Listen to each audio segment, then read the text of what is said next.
Welcome back to this new edition of Keeping It Real with D. Shepp. Happy 2025, cuz. How you doing? I'm doing great, bro. How you doing? I'm good. Were the holidays good to you? Yeah, holidays are always good. That's good. I don't celebrate the The Satchel white and all Santa. that. Yeah, Yeah, I don't celebrate that shit. But right. it's always good. We all like the feeling of the holidays. Exactly. And, it can mean different things to different people, and Correct. that's what it's all about. Correct. So we lost the 39th president. My man was 100 yeah, years Jim old. Carter, Jimmy Earl James Earl Carter. Yep. Mm-hmm. Yep, sure did. He's the first president I actually remember. So like when I was growing up, I'd hear, our parents and stuff talk about Watergate and stuff like that, but that was the first time, I actually saw my parents go vote. And then, it was definitely a big deal back then. And even though he was only like a one-term president, I think he got more done post his presidency than he did during his presidency. Oh yeah, I mean, because we're both 70s kids. I'm 1970. I'm not sure, I'm 73. Yeah, exactly. Yeah, so, you're not that far from me. So we grew up in the 70s, so we remember Carter. Yep. We remember the whole thing in Lebanon and all that shit. But like you said, he did more after his presidency. He was president than Sure. people give him credit for, because people always say, well, you had the oil embargo, whole thing with Iran, and exactly, yeah. Yeah. And he inherited all of that. The problem was he couldn't fix it. Correct. So Correct. he was always blamed for that. Right. And people say, oh, well, he's a peanut. Well, he portrayed himself as a peanut farmer. Or, from Georgia. But this guy was a nuclear scientist. Yeah, exactly. Yeah, he's serving there. Yeah, exactly. Yeah, so when the whole thing went down. Yeah, go ahead. No, I was going to say when the whole thing. The narrative that he portrayed, or the media portrayed of him, really wasn't real. Exactly. This guy was brilliant. He just played dumb. Right. And then, when the whole thing went down with 3 Mile Island, people were freaked out because, that thing, went almost, what they call it, the China syndrome, when that core like overheats, and eventually it's going to hit groundwater. But people were scared. So it's nothing you can do about it. Right. But like here it is, because he had that background with nuclear subs back to his naval career. He really kind of put a common effect, particularly on that part of the country, which is not too far where we grew up at. Yeah. So, and then go ahead. Yeah. So like another thing that people don't realize too is like, he had to pretty much sell his peanut farm just due to politics back then. In today's money, it's about $200 million. Yeah. Which is crazy now. You've got politicians, they're worth, billions now in some cases, and nobody bats an eye. You know what? It's all relative, because you can have some congressional and senatorial races that were eclipsed $200 million. How about that? So it's all relative to, the times and everything else.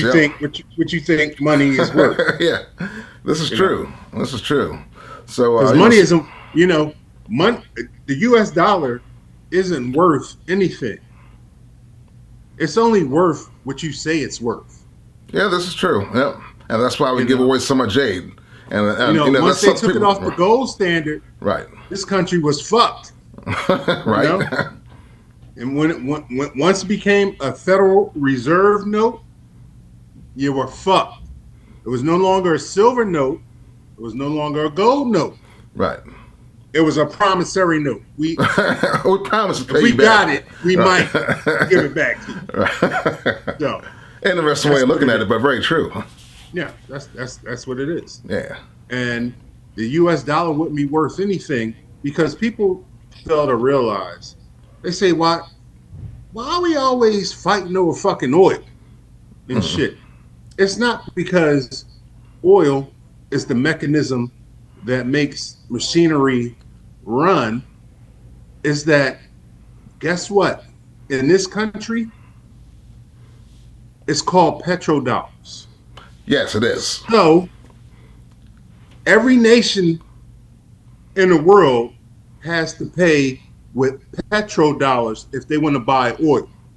Correct. And guess what petrodollars are? U.S. dollars. U.S. So dollars. when people Right. say, fuck that.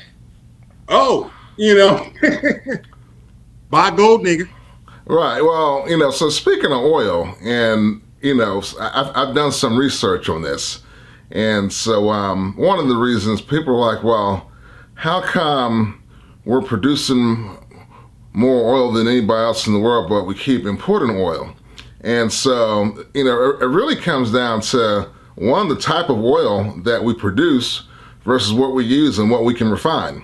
Correct. And, that's something that when people fail to realize, then you're not going to be able to tell the oil companies who are refining foreign oil to go ahead and pretty much take everything offline to retrofit it to go ahead and refine what we produce domestically. And that's something that people, fail to realize.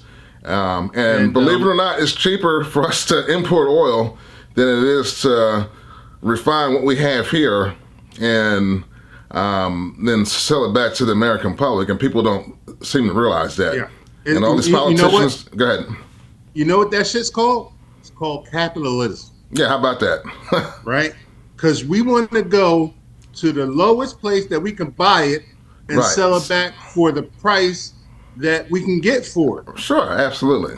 Capitalism. Sold to the highest bidder. That's right. You know It's what? the American way. You don't want no iPhones made in America. Hell to the fucking no. Right. You'll be paying $4,000 for those bitches. You would. Yeah, that's true. Yeah. So you got to outsource that shit to companies like China, India, Vietnam, or wherever. Mm-hmm. That you're going to get the best bang for your dollar. Sure, it's absolutely. Capitalism, mm-hmm. people. Yep. And conservatives can't be hypocritical about that. Mm-hmm. And which they are. Well, here's so I've seen some of these clips out there where like people wearing the MAGA hats and say, oh yeah, Trump's going to bring all these jobs back and yada yada yada, and then somebody be like, well, that hat you're wearing, look at where it's made at, and guess where these hats are at? Freaking China. Yeah. It's like dude, I just heard a commercial. This guy was reelected president of the United States. Mm-hmm. This motherfucker is hawking the Trump watch. Oh, heard a commercial for it. Get the Trump watch with his voice. Get the Trump watch. Where is it made guess at? What? Over half of this country voted for this motherfucker. Well, why? The voting. I don't know. Registered voters. I don't know, because we all know that he's a failed businessman. Mm-hmm.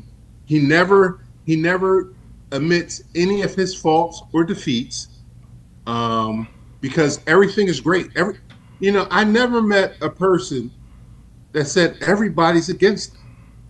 It's not my fault. They don't like me. Everybody's against me. Right. Only a fucking narcissist does that shit. But guess what? Good luck, America. Good luck. It's going to be one bumpy ride. Good luck, motherfuckers. Now this motherfucker, he's talking about he going to take Greenland. He want to make Canada the 51st state. He want to take the Panama Canal. He wants to rename the Gulf of Mexico to the Gulf of America. Yeah, I saw a meme on that, and I just saw that there's this other meme I'm going to flash on the screen here, where it's just like everything's America, North America, Central America, South America. It's crazy.